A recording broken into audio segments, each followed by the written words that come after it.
Mutual fund के अंदर एक बहुत ही बेहतरीन कैटेगरी है जिसके बारे में आप सभी लोग जानते होंगे और उसमें आप सभी लोग अपने पैसे को इन्वेस्ट करते होंगे अगर आपने इस वीडियो पे क्लिक किया है। उसका नाम है स्मॉल कैप फंड। या अगर बहुत सारे लोग बिगिनर हैं, अभी स्टार्ट करने वाले हैं या अभी जल्दी ही स्टार्ट किए हैं, आपके लिए बहुत ही इंपॉर्टेंट वीडियो होने वाली है, क्योंकि इस वीडियो के अंदर मैं आपको बताने वाला हूं कि स्मॉल कैप फंड आपके लिए कितना इंपॉर्टेंट है और इसके अंदर आप कितना रिटर्न ले सकते हैं कितने सालों के अंदर में, और क्या क्या इसके फायदे होने वाले हैं, ये भी मैं आज आपको बताने वाला हूं। तो वीडियो को बिना स्किप किए हुए वॉच करिएगा। मैंने देखा है बहुत सारे लोग वीडियो को स्किप कर देते हैं बीच में से। अगर आप वीडियो को स्किप करेंगे तो आपको आधी अधूरी नॉलेज मिलेगी, और आप पूरे वीडियो को अगर वॉच करेंगे तो आप हो सकता है इस वीडियो से आपको वो चीज सीखने को मिल जाए जो आपके इन्वेस्टमेंट में बहुत ज्यादा काम आए। तो सबसे पहले हम बात करते हैं कि आखिर में स्मॉल कैप के अंदर कौन कौन सी कंपनीज होती हैं। अब देखिए, स्मॉल कैप म्यूचुअल फंड में जो फंड मैनेजर होता है वो आपके पैसे को टॉप 250 से जो नीचे की कंपनीज है उसमें आपके पैसे को इन्वेस्ट करता है। स्मॉल कैप फंड के अंदर 65% आपके पैसे को स्मॉल कैप कंपनीज में इन्वेस्ट किया जाता है। एंड सबसे मोस्ट इंपॉर्टेंट, जो स्मॉल कैप फंड का मार्केट कैप होता है वो 5000 करोड़ से कम का होता है। वो 500 करोड़ भी हो सकता है, वो 1000 करोड़ भी हो सकता है, लेकिन 5000 करोड़ से नीचे ही होता है, क्योंकि इसमें नई नई कंपनीज होती हैं और नई कंपनीज का टर्नओवर ज्यादा नहीं होता है। जैसे जैसे वो कंपनीज ग्रो करती है वैसे वैसे फंड भी ग्रो करता है। तो आई होप आपको बेसिक पता चल गया हो कि आखिर में स्मॉल कैप का बेसिक क्या होता है। अब हम बात करते हैं कि आखिर में इसके एडवांटेज क्या होते हैं और स्मॉल कैप का पावर क्या होता है, क्योंकि आपने इसीलिए वीडियो पर क्लिक किया है कि स्मॉल कैप के बारे में आपको अच्छी सी जानकारी मिले और इसके बेनिफिट्स के बारे में आपको पता चले। तो अगर आप इस चैनल पे पहली बार आए तो चैनल को सब्सक्राइब कर लीजिएगा एंड इस वीडियो को जरूर लाइक कर दीजिएगा। तो फिर देर किस बात की, वीडियो को स्टार्ट करते हैं। Point number 1, growth potential. सबसे पहले हम बात कर लेते हैं कि आखिर में स्मॉल कैप म्यूचुअल फंड का ग्रोथ पोटेंशियल कैसा होता है। अब देखिए, ग्रोथ पोटेंशियल के बारे में हम बात कर ले तो सबसे पहले हम ग्रोथ के बारे में बात करते हैं। अब जो स्मॉल कैप फंड होता है ना, वो स्मॉल कैप कंपनीज को अपने फंड के अंदर रखता है। आपको मैंने पहले बता दिया कि 65% जो कंपनीज होती हैं वो स्मॉल कैप होती हैं। अब जब स्मॉल कैप कंपनीज होती हैं तो रिस्क भी थोड़ा सा हाई हो जाता है, क्योंकि रिस्क इसलिए हाई होगा क्योंकि स्मॉल कैप कंपनीज डूब भी सकती हैं और सबसे मोस्ट इंपॉर्टेंट बहुत ज्यादा ग्रो भी कर सकती हैं। तो ये सबसे बड़ा थोड़ा सा रिस्क होता है ग्रोथ में, और ग्रोथ इतना ज्यादा कर सकती है ना कि आप सोच भी नहीं सकते, क्योंकि जो नई कंपनीज होती है उनको बहुत ज्यादा रूम मिलता है ग्रो करने का। अगर एक स्मॉल कैप कंपनी एक अच्छे नीश पे काम कर रही है, एक अच्छे नीश को चूज करके अपना बिजनेस बिल्ड कर रही है, तो ये पूरी गारंटी है कि आगे आने वाले 2 साल 3 साल में वो कंपनी बहुत ज्यादा ग्रोथ करने वाली है और कई 100 करोड़ का टर्नओवर दे सकती है केवल एक कंपनी। तो आप अंदाजा लगा लीजिए कि स्मॉल कैप फंड के अंदर अगर 100 से 150 कंपनीज हैं तो सोचिए आपको एक कंपनी 100 से 200 करोड़ का टर्नओवर दे देगी। तो सोचिए अगर आप 100-150 की बात करें तो कितना आपका टर्नओवर बढ़ सकता है। तो स्मॉल कैप कंपनीज का पोटेंशियल भी होता है ज्यादा ग्रो करने का, बट सबसे मोस्ट इंपॉर्टेंट थोड़ा सा रिस्क भी होता है इसके अंदर। तो ये था ग्रोथ पोटेंशियल। ग्रोथ बहुत ज्यादा हो सकता है, आपकी प्रॉफिट बहुत ज्यादा हो सकता है अगर आप इसको पकड़ के लॉन्ग टर्म के लिए चले तो, क्योंकि शॉर्ट टर्म में बहुत ज्यादा वॉलेटिलिटी होती है, मतलब मार्केट बहुत ज्यादा वॉलेटाइल होता है, क्योंकि नई कंपनी होती है, कभी ग्रोथ ज्यादा होता है कभी ग्रोथ कम होता है। बट धीरे धीरे टाइम आने पे जब इसका ग्रोथ कांस्टेंट होना स्टार्ट होता है तो आपके पैसे भी ग्रोथ होना स्टार्ट होता है और आपको बाद में एक अच्छा रिटर्न मिलता है। दूसरा पॉइंट है फ्लेक्सिबिलिटी। अब फ्लेक्सिबिलिटी के बारे में बात कर लेते हैं। देखिए, फ्लेक्सिबिलिटी क्या होती है। फ्लेक्सिबिलिटी का मतलब होता है कि अपने पैसे को आप कैसे फ्लेक्सिबल रख पाए। मतलब कि स्मॉल कैप फंड के अंदर आपके पैसे को अलग अलग सेक्टर और अलग अलग इंडस्ट्री में इन्वेस्ट किया जाता है। अब इससे क्या होता है कि आपके पैसे की वैल्यू बढ़ना स्टार्ट होती है। अगर मान के चलिए कोई सेक्टर डाउन भी होता है तो एक सेक्टर से आपको पैसा आता रहेगा। अब इससे फंड मैनेजर को ही फायदा होता है। फंड मैनेजर को एक रूम मिल जाता है, एक फ्रीडम मिल जाता है अलग अलग सेक्टर को चूज करने का, क्योंकि नई नई कंपनीज होती हैं। फंड मैनेजर को भी आसानी हो जाती है अगर आप अलग अलग सेक्टर को चूज करते हैं तो। अगर आपको फंड मैनेजर के बारे में नहीं पता है तो फंड मैनेजर वो होता है जो आपके पैसे को मैनेज करता है, आपके पैसे को अलग अलग सेक्टर्स में अलग अलग कंपनीज में इन्वेस्ट करता है, उसको बोलते हैं फंड मैनेजर। फंड मैनेजर आपकी जगह पे बैठा होता है, आपको कुछ करने की जरूरत नहीं है, आपको केवल पैसे को इन्वेस्ट कर देना है और फंड मैनेजर आपके पैसे को अलग अलग सेक्टर्स में इन्वेस्ट करेगा। तो आई होप आपको फंड मैनेजर के बारे में पता चल गया होगा और फ्लेक्सिबिलिटी के बारे में भी आपको पता चल गया होगा। अब बात करते हैं तीसरे पॉइंट के बारे में, जिसका नाम है डाइवर्सिफिकेशन। मेरे वीडियोज में आपने बहुत बार नाम सुना होगा डाइवर्सिफिकेशन का, अलग अलग चीजों में आपने नाम सुना होगा, बट आज हम बात करते हैं कि आखिर में स्मॉल कैप म्यूचुअल फंड में डाइवर्सिफिकेशन का क्या रोल है। अब देखिए, जो फंड मैनेजर होता है वो आपके पैसे को अलग अलग सेक्टर में इन्वेस्ट करता है। जब अलग अलग सेक्टर में इन्वेस्ट करेगा तो ऑटोमेटिक आपका रिस्क बहुत ज्यादा कम हो जाता है और आपका पैसा डाइवर्सिफाई हो जाता है, मतलब कि आपके पैसे का रिस्क बहुत ज्यादा कम हो जाता है। जैसे कि मान के चलिए एग्जांपल के तौर पे कोई भी एक कंपनी का स्टॉक है जो डाउन हो गया, कोई भी एक नई कंपनी है जो डाउन हो जाती है, जो ज्यादा प्रॉफिट नहीं देती है, तो एक जो कंपनी होगी ना, दूसरी कंपनी होगी, वो बहुत ज्यादा आपको प्रॉफिट देगी, वो बहुत ज्यादा आपको ग्रोथ देगी। इससे आपका रिस्क कम हो जाएगा और आपको एक कांस्टेंट रिटर्न मिलता रहेगा।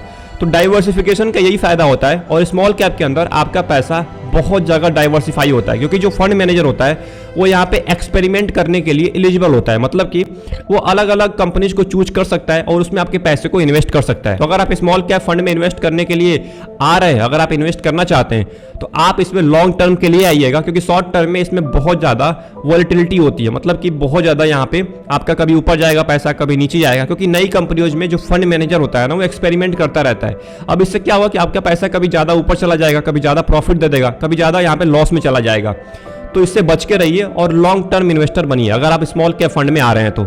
Point number 4, long term focus. मैंने आपको पहले पॉइंट में बताया कि लॉन्ग टर्म फोकस के लिए फंड बना हुआ है। अगर आप स्मॉल कैप म्यूचुअल फंड में आ रहे हैं तो भूल के भी आप 1 साल 2 साल 3 साल के लिए मत आइएगा, क्योंकि इसके अंदर आपका पैसा इतना वोलेटाइल होगा, इतना वोलेटाइल होगा। हाँ, आपको रिटर्न दिखेगा। आप जब देखेंगे ना अपने फंड को, आप जब फंड को एक बार देखेंगे तो 1 साल में इतना रिटर्न मिल गया 20% का, 3 साल में आपको 40% का, 50% का आपको रिटर्न दिखेगा।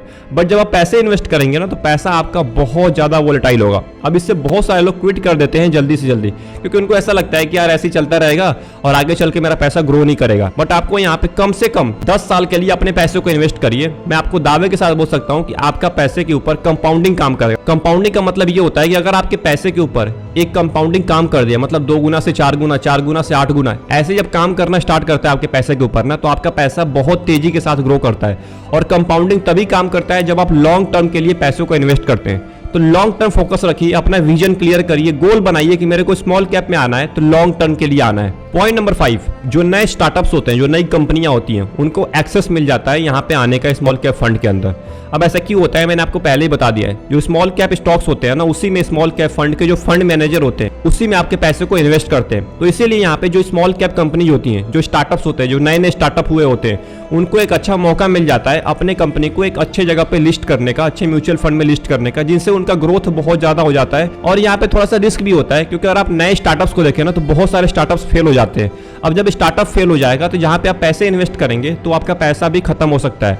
इसीलिए थोड़ा सा सोच समझ के फंड को चूज करिए, क्योंकि फंड को अगर आप चूज कर रहे हैं तो एक बार कंपनीज को एक बार ट्रैक करिए कि जो कंपनीज है फंड के अंदर वो कितना परफॉर्म कर रही है, क्योंकि जो कंपनीज होती है ना फंड के अंदर, उसी के ऊपर सारा का सारा फंड टिका होता है। तो फंड के कंपनीज को, जो नए नए कंपनीज है, उनके बारे में रिसर्च करिए, तब जाके आप उस फंड में अपने पैसे को लगाइए। भले ही आपको रिटर्न दिख रहा हो कि 40% का रिटर्न मिल रहा है, 50% का रिटर्न मिल रहा है, 60% का रिटर्न मिल रहा है। बहुत सारे फंड हैं जो 60% का भी रिटर्न देते हैं 3 साल के अंदर में। तो अगर आप ये देख के पैसे इन्वेस्ट कर रहे हैं तो मैं आपको बिल्कुल रिकमेंड नहीं करूंगा कि आप स्मॉल कैप के अंदर आइए, क्योंकि वो चीज 1 साल के अंदर में घट सकती है। 60% से वो 20% आ सकता है। इसीलिए आप एक बार कंपनीज को देखिए कि जो कंपनीज है उसके अंदर वो कितना परफॉर्म कर रही हैं और वो किस नीश पे काम कर रही है, क्या फ्यूचर में उनका ग्रोथ होने वाला है, तब जाके आप स्मॉल कैप फंड के अंदर अपने पैसे को इन्वेस्ट करिए। तो स्टार्टअप्स के लिए एक बेहतरीन मौका होता है अपने आप को ग्रो करने का और अपने आप को आगे लाने का। And point number 6, portfolio performance. Portfolio के बारे में बात कर लेते हैं। अगर आप पैसे को इन्वेस्ट कर दिए तो आपको ये देखना है कि आखिर में मेरा पोर्टफोलियो किस तरफ जाएगा।